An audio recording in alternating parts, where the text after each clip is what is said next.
You know, one of the most peculiar and yet most inevitable experiences on the path of awakening is the discovery that you are changing in ways that others around you are not. And this creates a very strange predicament. It's rather like what happens when a caterpillar begins to transform into a butterfly while still surrounded by caterpillars who are quite content to remain caterpillars.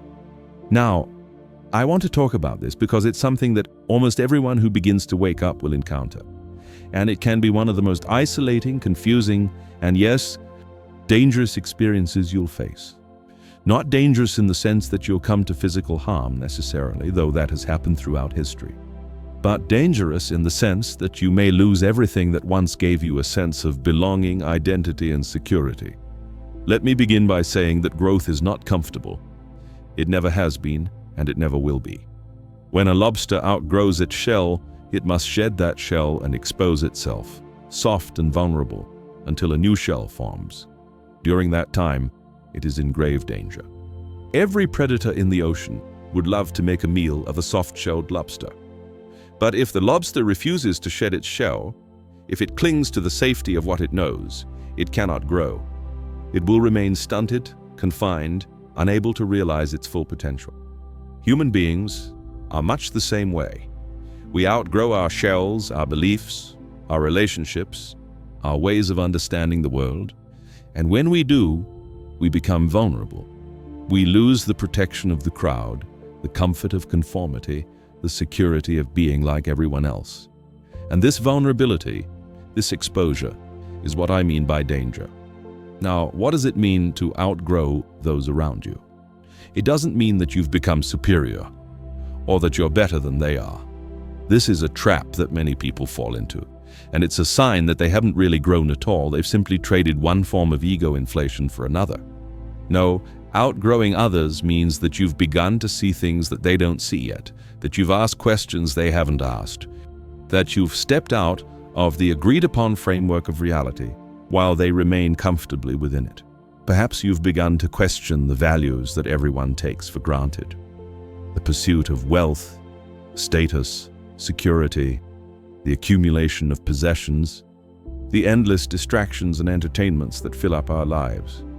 Perhaps you've begun to see that these things don't lead to happiness, that they're empty promises, that they're symptoms of a deeper malaise, a fundamental misunderstanding about what life is and what we are.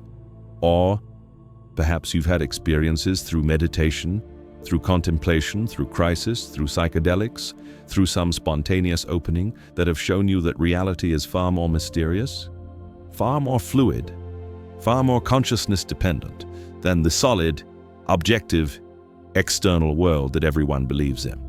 You've seen through the illusion of the separate self, or at least caught a glimpse behind the curtain, and now you can't unsee it. When this happens, you find yourself in a very odd position. You're living in two worlds simultaneously. There's the conventional world, the world of commerce and politics and daily routine, the world where everyone is playing their roles and taking it all very seriously. And then there's this other dimension, this deeper reality, that's always present but that most people are completely oblivious to. And you must learn to navigate both worlds. You must learn to speak two languages, the language of the marketplace and the language of the mystic. You must learn to be in the world but not of it, as the old saying goes. And this is extraordinarily difficult because the two worlds have different rules, different values, different ways of making sense of experience. The people around you, your family, your friends, your colleagues, they're still operating entirely within the conventional framework.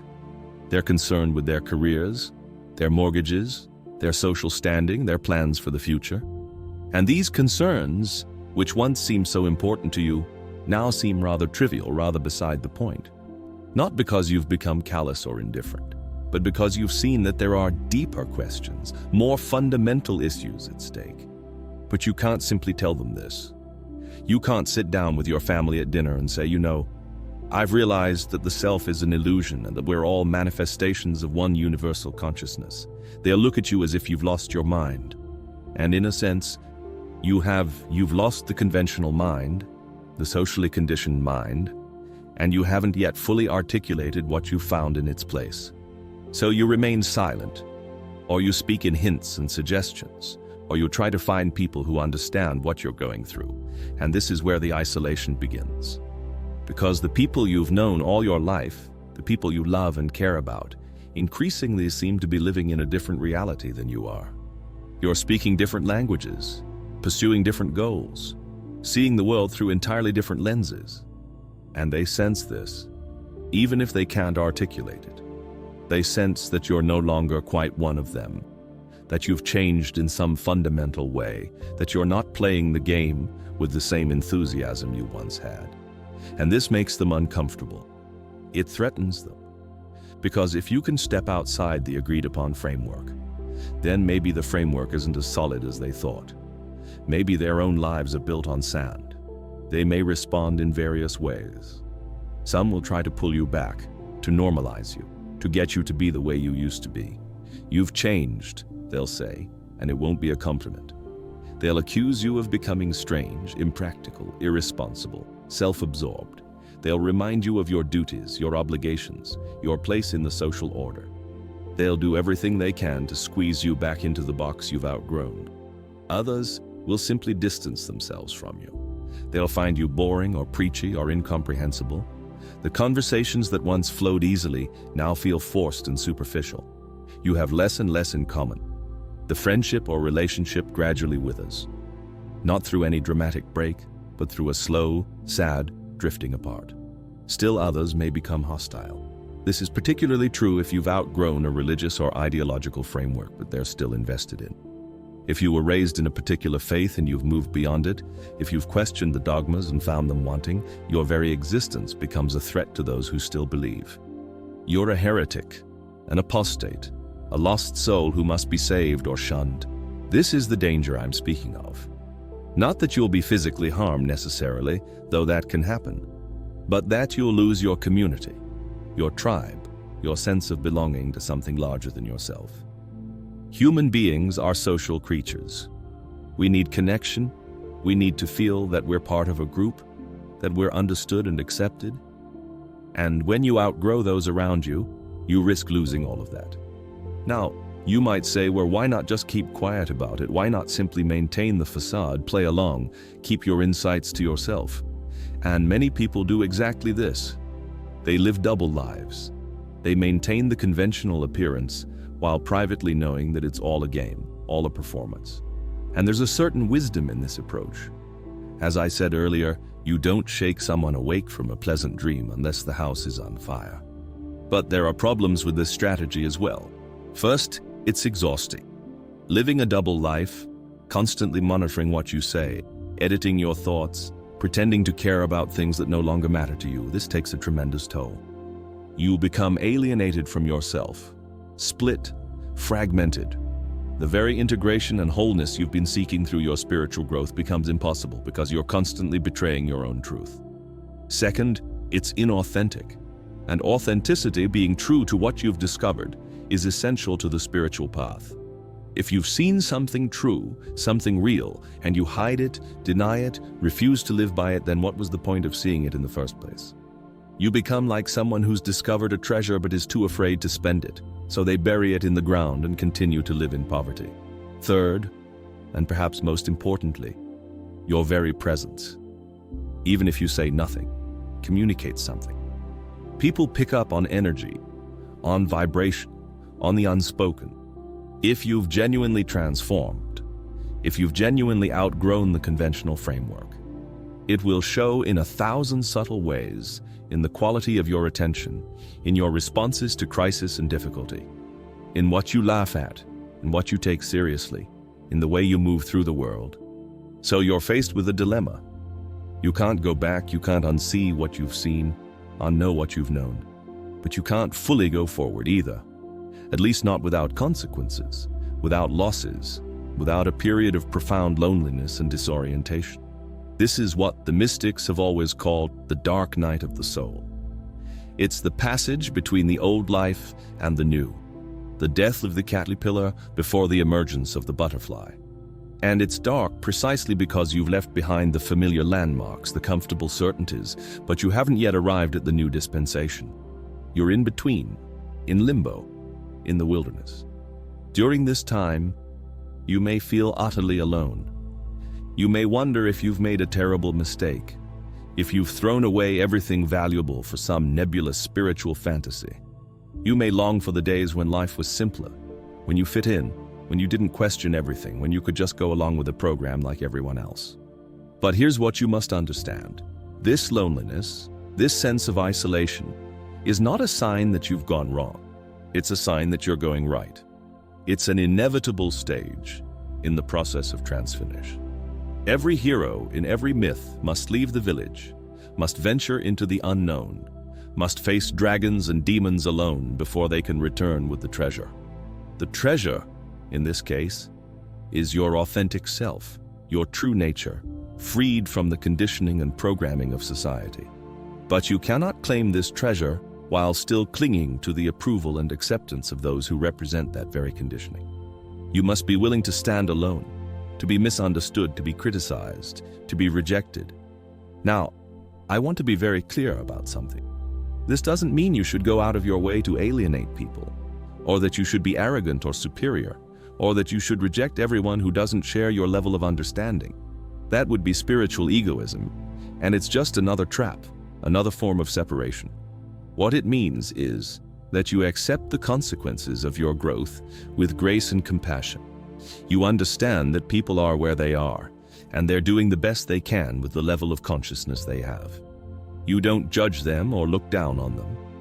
You simply recognize that you're on different paths, at least for now. And you trust that if you're meant to have community, if you're meant to have companions on the journey, they will appear. Because here's the wonderful thing. When you outgrow one level, when you shed one shell, you don't remain alone forever. You find others who have also outgrown that level. You discover a new community, a new tribe, a new set of companions who speak your language, who understand your experience, who are wrestling with the same questions you are. This is why spiritual seekers throughout history have formed communities, monasteries, ashrams, mystery schools, philosophical circles. Not because they're elitist or exclusive, but because they needed to be with others who understood what they were experiencing, who could support them through the difficult transitions, who could remind them that they weren't crazy, that the path was real, that the struggle was worthwhile. But these communities are often hidden, or at least not obvious. They don't advertise, they don't proselytize. You find them when you're ready, when your seeking becomes sincere enough, when your loneliness becomes acute enough, and often you find them in unexpected places: a chance conversation with a stranger, a book that falls into your hands at exactly the right moment, a teacher who appears just when you need them. The key is not to cling desperately to the old relationships out of fear of being alone, but also not to cut ties prematurely out of spiritual pride. As a middle way, as there always is, you maintain what connections you can maintain authentically. You honor your history, your roots, the people who loved you before you changed. But you don't betray yourself to preserve those connections. You don't make yourself small to make others comfortable. And sometimes, miraculously, the people around you grow too. Sometimes your own transformation becomes a catalyst for their awakening. They see something in you, a peace, a clarity, a freedom, and they want it for themselves. They start asking questions, they start opening up. And then the relationship transforms along with you, deepens, becomes more real, more honest, more alive. But you can't force this. You can't make people grow. All you can do is be yourself, be authentic, be the embodiment of what you've discovered, and trust that those who are ready will recognize it. The rest will fall away, and you must let them go with love and gratitude for what they've given you, for the role they played in your journey, even if that role has now ended. The danger of outgrowing everyone around you is real. You may lose friends, family members, communities that once defined you. You may go through periods of profound loneliness. You may question whether it was worth it. But I can tell you, from my own experience, and from observing countless others on this path, that on the other side of this danger is a freedom, an authenticity, a depth of being that makes all the losses worthwhile. Because what you gain is yourself, your true self. not the self that was constructed to fit in, to please others, to meet expectations. And once you've found that, once you've tasted that freedom, you realize that you were never really losing anything real. You were only losing illusions, masks, false identities. The real connections, the real love, the real community, these remain while they appear anew, deeper and truer than before. So if you will find yourself outgrowing those around you, know that you're not alone, even in your aloneness. Know that this is part of the process, part of the path. Know that it's temporary, this loneliness, this sense of being between worlds.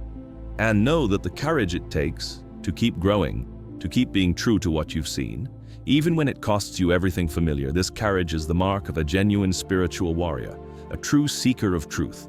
The caterpillar must die for the butterfly to be born. There's no way around it. But what emerges is so much more beautiful, so much more free, so much more alive than what was lost. Trust the process. Trust your growth, and trust that life, in its infinite intelligence, is guiding you exactly where you need to go, even when the path leads through darkness and uncertainty.